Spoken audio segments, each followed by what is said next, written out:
सारे बच्चों से एक छोटी सी रिक्वेस्ट ये है कि अब इस सेशन में अपने दोस्तों को भी बुला लेना, क्योंकि मजा तभी आएगा जब आपका दोस्त भी इस क्लास में पढ़ने आएगा। तो एक बार फटाफट से सारे बच्चे आ जाओगे। वाह क्या बात है, बहुत अच्छा लग रहा है। चलिए इस चैप्टर को शुरू करते हैं। चैप्टर का नाम है नियंत्रण एवं समन्वय, और इस चैप्टर के अंदर सिलेबस क्या है अगर हम लोग बात करें तो जरा ध्यान से देखो। चैप्टर के अंदर यानी इस अध्याय में हमें क्या क्या पढ़ना है, हमें टॉपिक डिस्कस करना है जिसका नाम है जंतु तंत्रिका तंत्र। अब ये जो जंतु तंत्रिका तंत्र होता है ना, ये हमारे सिलेबस के लिए बहुत इंपॉर्टेंट है, बहुत ही ज्यादा इंपॉर्टेंट है। फिर दूसरा टॉपिक होता है जिसका नाम होता है प्रतिवर्ती क्रिया और प्रतिवर्ती चाप, ये वाला टॉपिक भी हमारे लिए बहुत इंपॉर्टेंट है, ठीक है। फिर तीसरा टॉपिक आता है मानव मस्तिष्क। अब ये जो मानव मस्तिष्क होता है ना, यहाँ से एक क्वेश्चन आपका बोर्ड एग्जाम में लॉन्ग जो है वो बनता ही बनता है। तो बहुत अच्छे से सुन लीजिएगा कि हमारे लिए इंपॉर्टेंट क्या क्या है। यहाँ से अगर हम बात करें तो भाई यहाँ से या तो आपका एमसीक्यू बनेगा और या तो बच्चों आपका शॉर्ट क्वेश्चन बनेगा, ठीक है, समझ गए सर। अगर प्रतिवर्ती के बारे में बात करें तो भाई यहाँ से भी आपका या तो शॉर्ट क्वेश्चन बनेगा और या तो आपका एमसीक्यू बनेगा, ठीक है। आई होप ये बात क्लियर होगी। मानव मस्तिष्क के बारे में बात करें तो आपका एमसीक्यू भी बन सकता है और साथ ही साथ आपका लॉन्ग क्वेश्चन भी बन सकता है। पादपों में समन्वय के बारे में बात करें तो आपका शॉर्ट क्वेश्चन बन सकता है एंड ऑल्सो आपका क्या बन सकता है, एमसीक्यू बन सकता है। जंतुओं में हार्मोन के बारे में बात करें, सेम चीज, आपका शॉर्ट क्वेश्चन आ सकता है एंड ऑल्सो आपका एमसीक्यू तो किसी भी टॉपिक से बन ही सकता है। तो क्या आप लोग तैयार हैं? एक बार फटाफट से बता देना सर, क्या हमारे बच्चे रेडी हो गए सबके सब?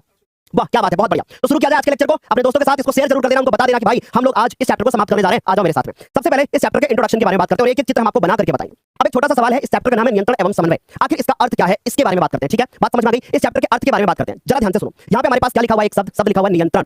अब नियंत्रण को अगर हम लोग बच्चों बात करें तो हिंदी भाषा में क्या बोलेंगे? अगर हम इसको हिंदी भाषा में बोले तो भैया नियंत्रण ही बोलेंगे, लेकिन अंग्रेजी भाषा में अगर बोले तो क्या बोलेंगे? हम लोग इसको बोलेंगे कंट्रोल। यानी कि अब हम समझ गए कि नियंत्रण का अर्थ है यहाँ पे कंट्रोल। अब किसको कंट्रोल करना, उसको समझने से पहले अब समन्वय का अर्थ समझो। समन्वय का अर्थ है कोऑर्डिनेट। समझ में आ रही बात? अगर हम समन्वय के अर्थ के बारे में बात करें तो समन्वय का अर्थ है यहाँ पर अंग्रेजी भाषा में कोऑर्डिनेट, ठीक है। आ रही मेरी बात समझ में? अब ये कोऑर्डिनेट क्या होता है और यहाँ पे हम लोग समझ गए कि भैया कंट्रोल क्या होता है, ठीक। इस बात को समझने की कोशिश करते हैं, समझना मेरे प्यारे बच्चों। जैसे मान लीजिए कि हम लोग चलेंगे तो हमें चलने के लिए क्या चाहिए? हमें चलने के लिए पैर चाहिए, हमें अगर कुछ खाना है तो उसके लिए हमें हाथ चाहिए। लेकिन अब हमारे हाथ को कौन बताएगा कि इसको उठाइए और जल्दी से मुंह में डालिए? ये कौन बताएगा? इसको बताएगा हमारा मस्तिष्क। फिर मस्तिष्क कैसे बताएगा? क्या मस्तिष्क कोई सिग्नल भेजेगा? क्या मस्तिष्क कोई सूचना भेजेगा? बिल्कुल समझ गए होंगे आप। तो ये कंट्रोल और कोऑर्डिनेशन यानी नियंत्रण और समन्वय का अर्थ है कि भैया हमारी बॉडी के अंदर जो हमारे शरीर के अंग हैं वो शरीर को क्या करेंगे? कंट्रोल करेंगे, कोऑर्डिनेट करेंगे। यानी कि एक तरीके से कहें साथ साथ में काम करेंगे।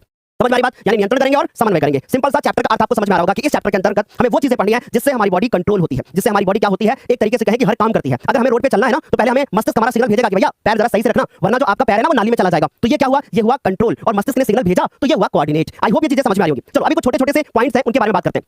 जैसे आप लोगों से अगर मैं बहुत अच्छे से पूछूं कि भैया बताओ झूला झूल रही है एक लड़की, अब ये लड़की अगर झूला झूल रही है तो इसका मतलब क्या हो रहा होगा? गति हो रही होगी, यानी कि